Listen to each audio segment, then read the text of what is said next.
The dust motes danced in the single shaft of afternoon light that cut through the gloom of the closet. It had been 2 years.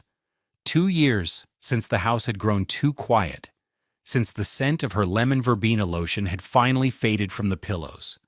Elias moved with the slow, deliberate care of a man navigating a landscape of invisible minds. Every photograph, every forgotten sweater, every paperback with a dog-eared page was a potential detonation of memory. He was supposed to be cleaning, making space. His sister had said it was time, but really he was just touching the edges of his grief, testing its weight, seeing if it had lessened in the long months since Lena was gone. His hands, dark and calloused from his work at the logistics warehouse, paused over a small, shoebox-sized container tucked away on the top shelf. It wasn't a memory box. He knew where all of those were. This was different. It was a sterile plastic tub, the kind you buy for office supplies. Inside, nestled between old tax documents and expired warranties, was a small, silver digital voice recorder. He didn't recognize it. It wasn't his, and it wasn't the type Lena would have used for her work as a community garden organizer. It was cheap, generic, impersonal. He picked it up. It felt impossibly light, almost hollow. His thumb hovered over the small triangular play button. A knot of cold dread and unbearable curiosity tightened in his chest. For 2 years, he had lived in a world of silence she had left behind. Her voice, once the constant grounding music of his life, now existed only in the fading echoes of his memory and the handful of voicemails he couldn't bring himself to delete. The thought of hearing a new recording, a piece of her he never knew existed, was both a prayer and a curse.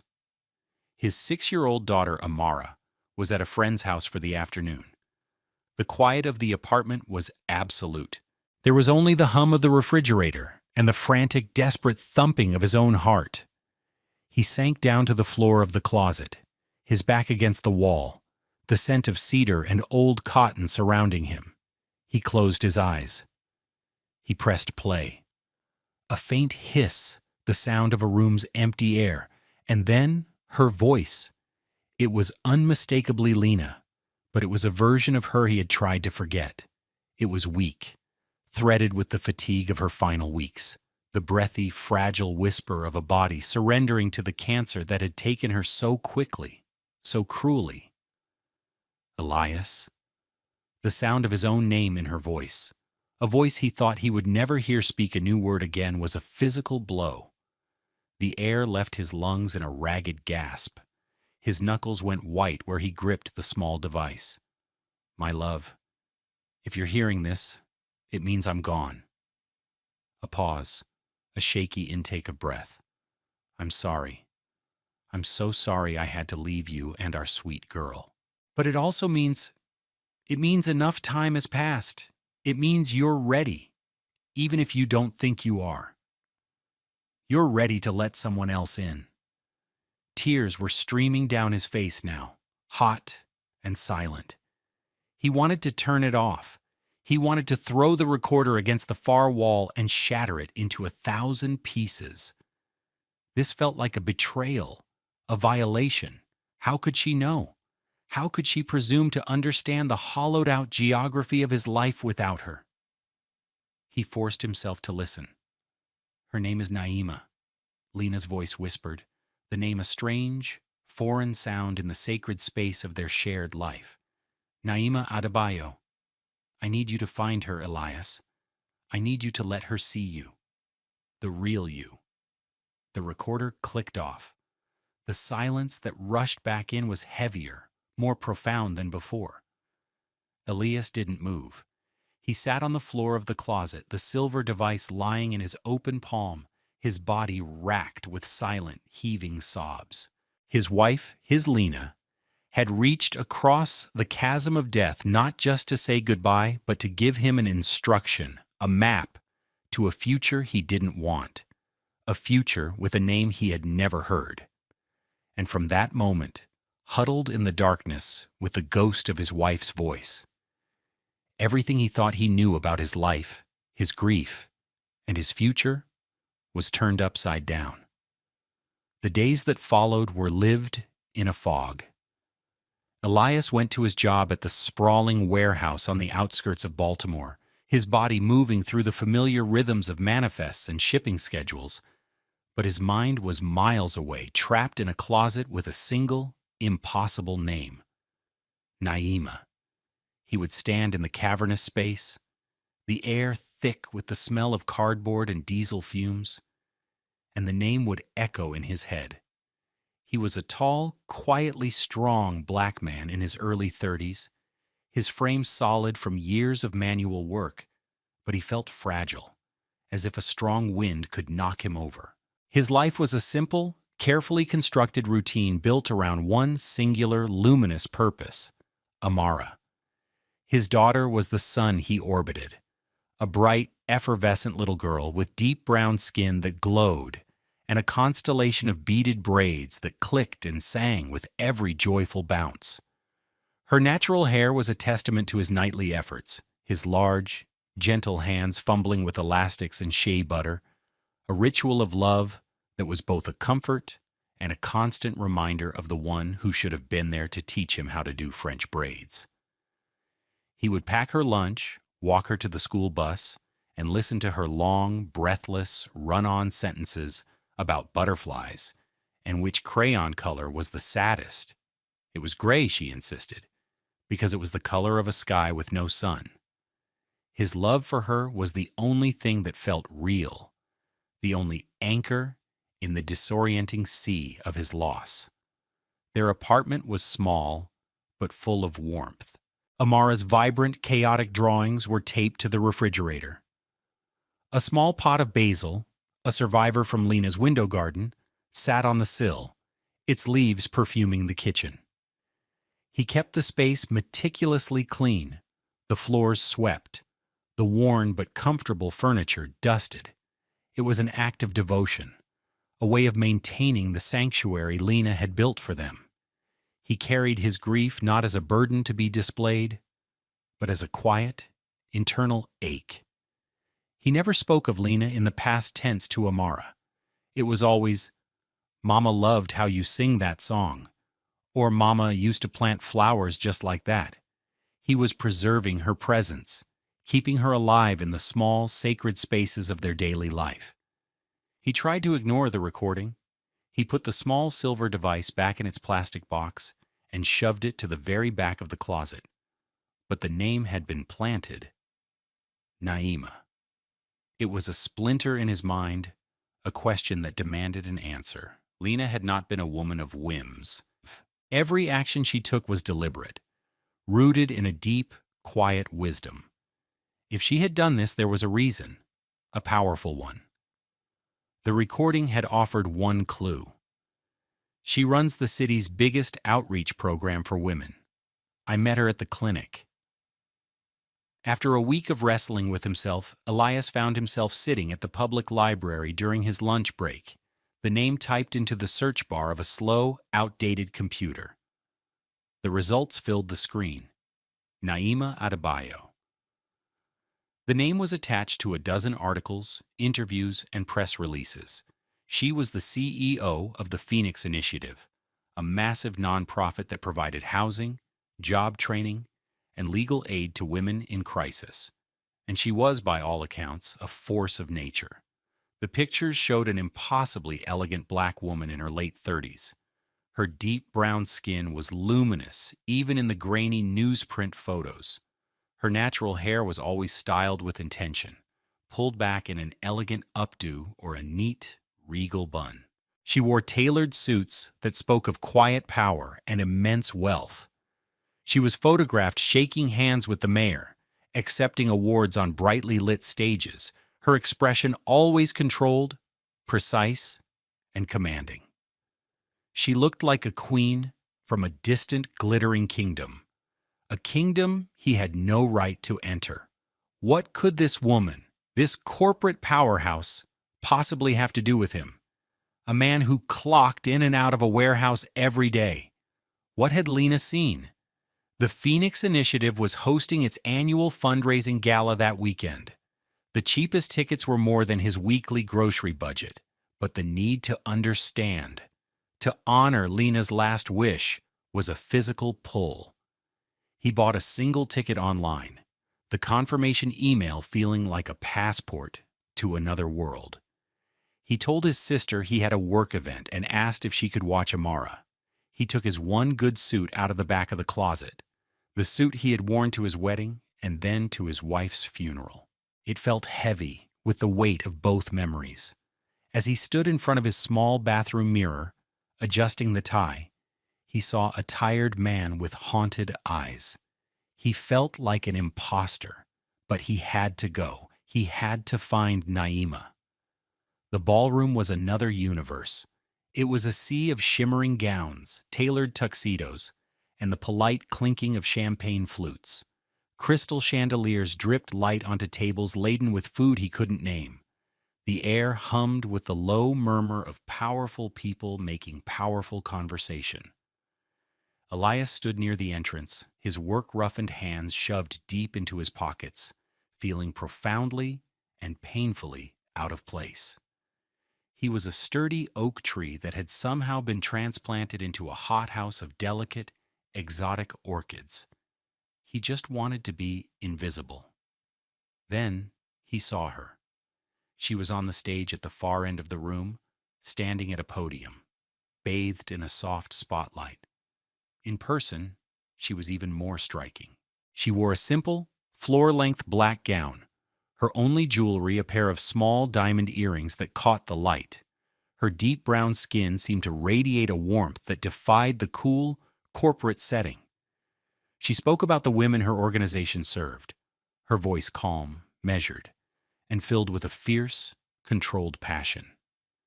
She spoke of statistics and funding gaps, but beneath the polished language, Elias heard something else, a deep, unyielding belief in the power of a second chance. He waited until after her speech, after the thunderous applause had faded, after she had been swarmed by a circle of donors and board members. He watched as she navigated the crowd, a small, polite smile fixed on her face, her eyes never quite connecting with anyone. There was an invisible shield around her, a barrier of professional poise that seemed impenetrable. He almost lost his nerve. He almost turned and walked out into the cool Baltimore night, back to his life, his grief, his quiet routine. But then he thought of Lena's voice, the fragile whisper that had set him on this impossible path. He had to know. He approached her as she was taking a moment of solitude near a large potted fern, her back to the crowd. He cleared his throat. "Miss Adebayo?" She turned. Up close, her eyes were even more beautiful, but they were tired. They held the same kind of deep, weary exhaustion he saw in his own reflection every morning. The shield was still there, but he could see the cracks. "Yes?" Her voice was polite but clipped, professional. "My name is Elias Thorne." He extended a hand, then immediately felt foolish as he remembered the grease that was permanently ingrained in the creases of his palms. She took it without hesitation, her handshake firm, her skin surprisingly soft. "It's a pleasure to meet you, Mr. Thorne. Are you enjoying the evening?" It was a dismissal, a line she had probably used 1,000 times. This is going to sound strange," he began, his voice low, his heart pounding against his ribs. "My wife passed away a little over 2 years ago. Before she died, she left a recording for me." Naima's polite smile faltered. A flicker of genuine curiosity, or perhaps alarm, crossed her features. She was listening now, really listening. "Her name was Lena," Elias continued, the name feeling sacred and fragile on his tongue in this loud, glittering room. "Lena Thorne. She said she met you at the clinic. She told me to find you." He watched her face carefully, searching for any sign of recognition. There was nothing, just a controlled, professional blankness. Her brow furrowed slightly. "Lena Thorne," she repeated, testing the name. I'm very sorry for your loss, Mr. Thorne, but I meet hundreds of people, donors, volunteers, clients. The name doesn't, I'm afraid I don't recall. The words were a gentle letdown, but they felt like a door slamming shut. Of course she didn't remember. Lena was a quiet volunteer, one of many. To this powerful woman, she was just a face in the crowd. The entire journey felt pointless, a fool's errand prompted by the fevered wish of a dying woman. I understand, he said, the words heavy with disappointment. I'm sorry to have bothered you. He turned to leave, the hum of the party suddenly feeling suffocating. Wait. He stopped, turning back. Naima had taken a step closer. The professional mask had slipped just a little more. She was no longer a CEO addressing a stranger. She was a woman looking at a man who was clearly in pain. A recording? She asked, her voice softer now. She left a recording about me? Elias nodded, unable to speak. The intrigue in her eyes was undeniable. It was a loose thread in the perfectly woven tapestry of her life, and her sharp, analytical mind couldn't resist pulling at it. I have a board meeting in 10 minutes, she said, her tone shifting back toward business, but not completely. But this is unusual. Write down your number. I'll call you tomorrow. Perhaps we can have coffee. I'd like to understand this. He fumbled for the pen and cocktail napkin she offered, his hands trembling slightly as he scrawled his name and number. He handed it to her, their fingers brushing for a brief second. Her skin was warm. Thank you, he managed to say. Tomorrow, Mr. Thorne, she said, her voice once again cool and distant as she turned to greet an approaching city councilman. Elias watched her for a moment, a queen returning to her court. Then he slipped out of the ballroom, leaving the world of crystal and champagne behind, and walked out into the real world. The name Naima no longer a ghost, but a promise of a phone call. The call came the next afternoon as Elias was unloading a truck in the sweltering heat of the warehouse. He saw the unknown number and almost ignored it, but some instinct made him answer. Mr. Thorne, this is Naima Adebayo. Her voice was just as crisp and efficient over the phone. They met at a small, neutral coffee shop halfway between her gleaming downtown office and his modest neighborhood. Naima arrived first, already seated at a small table, a laptop open in front of her. She was wearing a cream-colored pantsuit, looking as out of place among the students and freelancers as he had at her gala. Elias, in his work-worn jeans and a pressed but faded polo shirt, felt a fresh wave of insecurity. Thank you for meeting me, he said, sitting down. Of course, she replied, closing the laptop. I've been thinking about your wife, Lena. I searched our volunteer database. She was with us for 6 months about 3 years ago.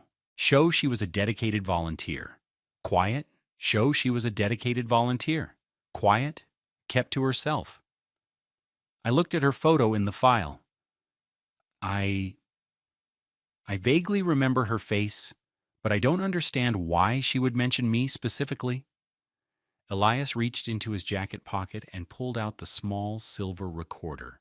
He placed it on the table between them. She said I should let you see me, he said quietly. The real me? I don't know what that means. Naima stared at the recorder as if it were a strange artifact from another civilization. Her world was one of memos, contracts, and scheduled calls. This small, intensely personal object felt intimate, and it was a puzzle. Her mind, trained to solve complex logistical problems, couldn't let it go. May I? She asked, gesturing to the device. He nodded. She pressed play, and Lena's weak, whispered voice filled the small space around their table. Naima listened, her face a mask of intense concentration. When it was over, she sat in silence for a long moment. She wanted me to see you, Naima said, more to herself than to him. Why? And so began their strange, unlikely connection. It was a relationship born from a ghost's final wish, a mystery they were compelled to solve together. The recording was the only thing they had in common. Lena had left other clues, breadcrumbs on a trail only the two of them could follow. A line in the recording mentioned the place with the broken angel, which led them to a historic cemetery where Lena loved to walk and where a marble angel on a tombstone had lost a wing.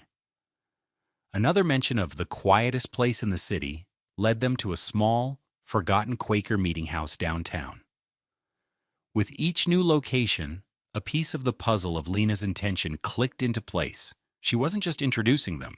She was curating their interactions, forcing this powerful, guarded woman and this quiet, grieving man to spend time together in places that were meaningful, peaceful, and far from the worlds they usually inhabited. One Saturday, the clue led them to a community garden in a struggling neighborhood, the very one Lena had helped create. Elias, feeling it was the only honest way to follow Lena's instructions to let her see the real him, had to bring Amara. He had been terrified of this step, of letting this polished, perfect woman into the messy, beautiful reality of his fatherhood. Amara, wearing a bright yellow raincoat and matching boots, was a whirlwind of energy. She held Elias's hand with one of hers and without a moment's hesitation, reached for Naima's with the other. Naima froze, her hand hovering in the air for a second, a look of sheer panic in her eyes. She looked at Elias, who just gave a small, helpless shrug. Slowly, cautiously, Naima let the little girl's small, warm hand close around her fingers. "Your hands are soft," Amara announced, her voice carrying in the quiet afternoon. "Not like Daddy's. His are scratchy." A faint, surprised laugh escaped Naima's lips. It was the first time Elias had heard her make a sound that wasn't perfectly controlled. "Well?"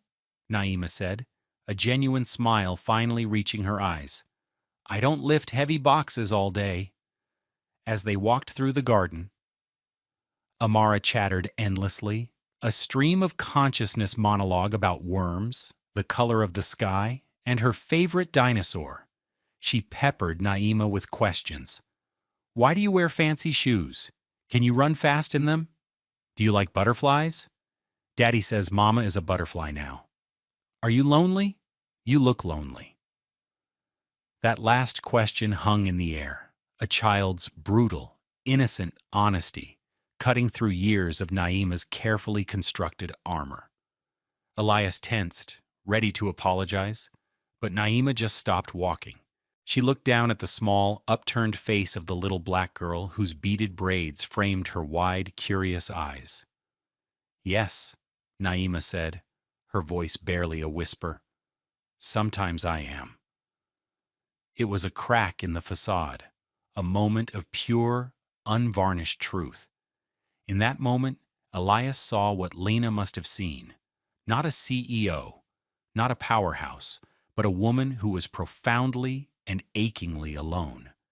The interactions grew more frequent, always under the guise of solving Lena's puzzle. But the puzzle was becoming secondary. They were simply spending time together.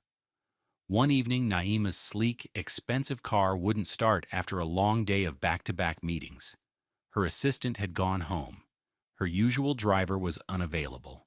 On a desperate whim, she called the only other number she could think of. She called Elias. He didn't hesitate.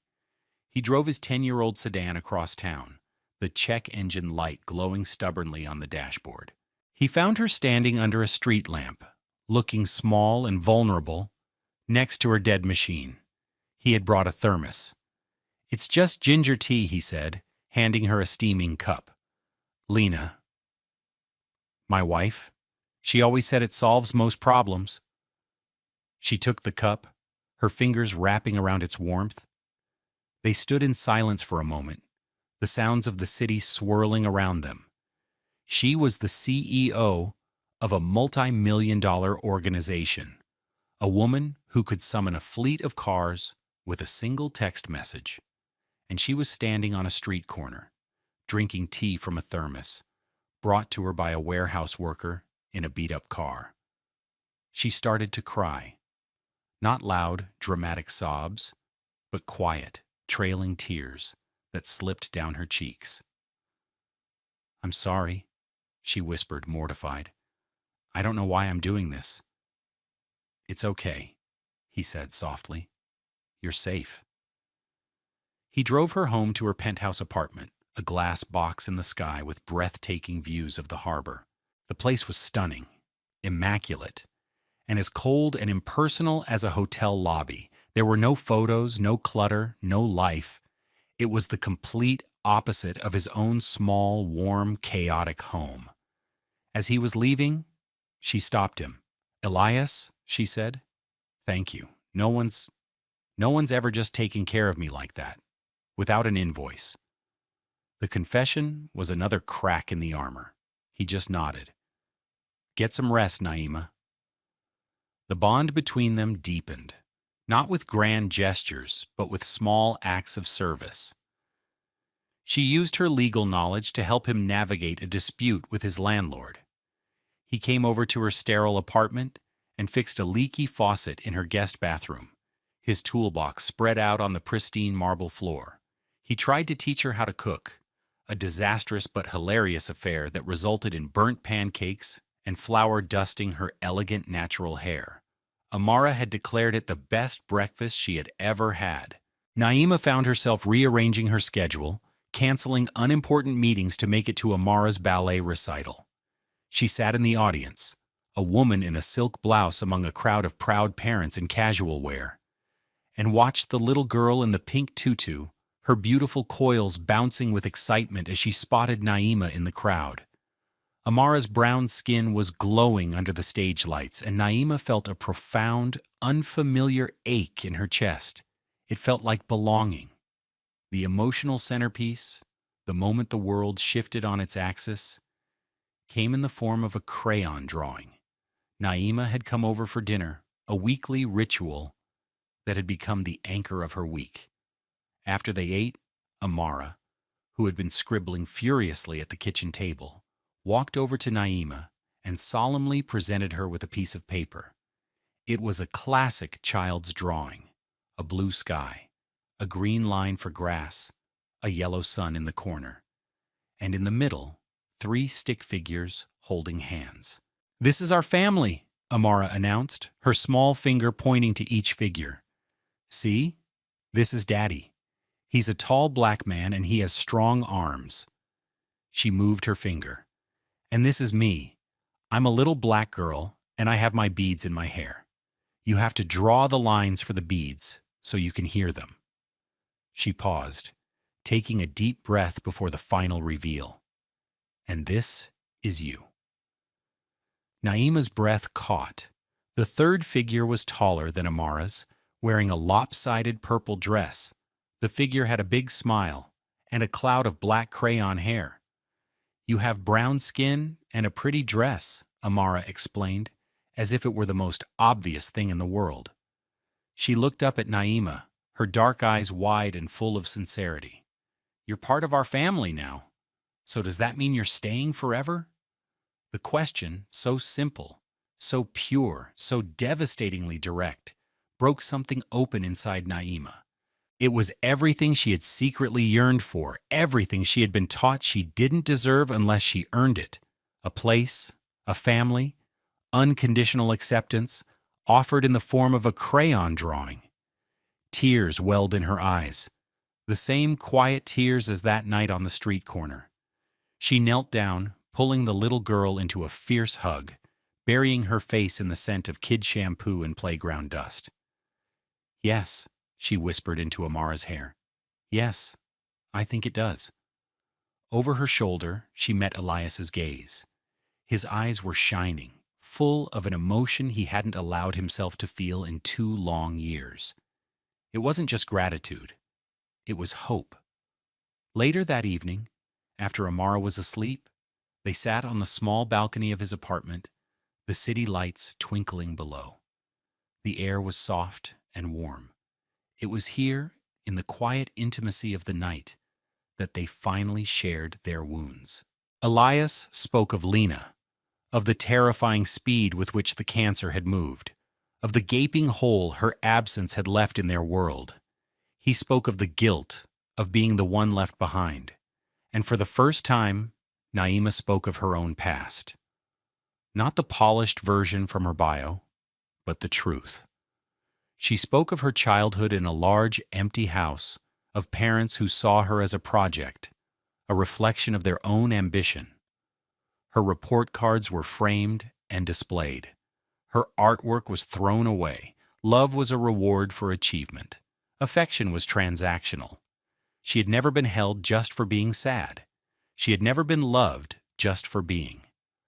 I built my entire life to prove I was worthy, she said, her voice raw and stripped of all its corporate polish. My company, the awards, the money, it was all armor. I thought if I became powerful enough, no one could hurt me. But it just made me lonely. He didn't say anything. He just reached out and took her hand. His calloused palm was warm and steady around hers. They sat in shared silence, two wounded people who had found a strange, unexpected solace in each other. Lena's recording had been the key, but it was Amara who had unlocked the door, and it was their own shared vulnerability that had allowed them to finally, bravely, step through it. The world, however, does not always make space for such quiet, beautiful things. The whispers started in the sterile hallways of the Phoenix Initiative. Naima's frequent absences, her rescheduled meetings, her newfound softness, it hadn't gone unnoticed. Marcus Thorne, a slick, ambitious board member who had long coveted her position, saw an opportunity. He was a petty, insecure man who mistook kindness for weakness. He hired a private investigator. The results were, from his perspective, better than he could have hoped for. The CEO of one of the city's most high-profile nonprofits was spending her evenings and weekends with a working-class single father, a logistics coordinator from a warehouse. There was no scandal, no impropriety. But in the cutthroat world of corporate optics, the class contrast was a weapon. Marcus planned to use it at the upcoming quarterly board meeting, where Naima was set to finalize a massive, game-changing merger. He would frame her connection to Elias as a distraction, a sign of emotional instability, a critical lapse in judgment. He would paint her as a woman who had lost her focus, her edge. Naima knew it was coming. Her loyal assistant, an older black woman who had been her mentor for years, warned her, "He's coming for you, Naima. He's going to try and make you small." The night before the meeting, Naima was a wreck. She sat in Elias's small, warm living room, the threat of losing everything she had built looming over her. "He's going to use you and Amara against me," she said, her voice tight with anxiety. "He'll twist this beautiful, simple thing into something ugly." Elias listened, his expression calm and steady. He didn't offer solutions. He didn't tell her to fight. He just sat with her, a quiet, grounding presence. "What he says doesn't change what this is," he said softly, gesturing to the room, to the crayon drawing still proudly displayed on the fridge. "This is real. That boardroom, that's the noise. This is the signal." The next day, Naima walked into the boardroom. The long, polished mahogany table reflected the cold, fluorescent lights. The faces of the board members were grim, expectant. Marcus sat opposite her, a smug, predatory gleam in his eyes. He let her finish her presentation on the merger before he made his move. "Thank you, Naima, for that thorough overview," he began, his voice dripping with condescension. "However, some members of this board have expressed concerns, not about the numbers, but about your focus, your judgment." He launched into his attack, laying out the evidence from his investigator. He spoke of her frequent visits to a low-income neighborhood, her association with a man of no significant standing, the inordinate amount of time spent on personal matters. He never raised his voice. He delivered it all with an air of feigned concern, which made it all the more venomous. The room grew colder, the silence more profound. When he was finished, all eyes were on Naima. They expected a defense, a denial, a sharp, corporate counterattack. Instead, Naima took a slow breath. She looked not at Marcus, but at each member of the board, making eye contact. The fear she had felt the night before was gone. In its place was a quiet, unshakable certainty.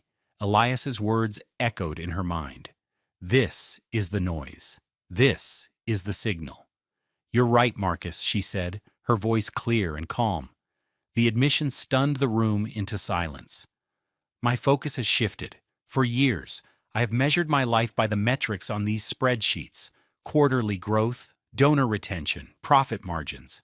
I built this organization into a powerhouse, and I am proud of that work. But I was building a monument, not a life. She stood up, her posture regal, her presence filling the room not with aggression, but with a powerful, authentic dignity. Recently, she continued, I have been introduced to a different set of metrics: the value of a perfectly imperfect, slightly burnt pancake, the return on investment of a thermos of ginger tea delivered on a cold night, the immeasurable wealth contained in a child's crayon drawing. She looked directly at Marcus, her gaze unwavering. You speak of my association with a man of no significant standing. You are mistaken. His name is Elias Thorne, and he is the kindest, most decent man I have ever known.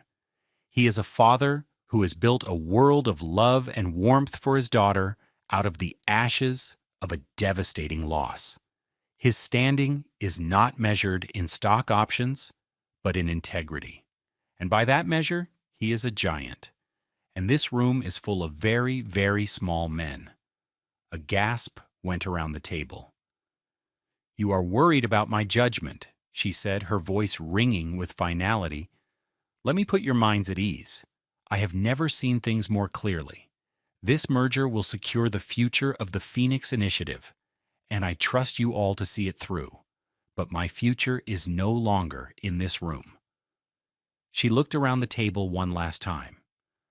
I am resigning as CEO, effective immediately. I choose the pancakes. I choose the crayon drawings. I choose the signal over the noise. She turned, and without another word, walked out of the boardroom, leaving a stunned, silent group of the city's most powerful people in her wake. She walked out of the glass tower, out into the bright afternoon sun, and for the first time in her entire adult life, she felt completely and utterly free.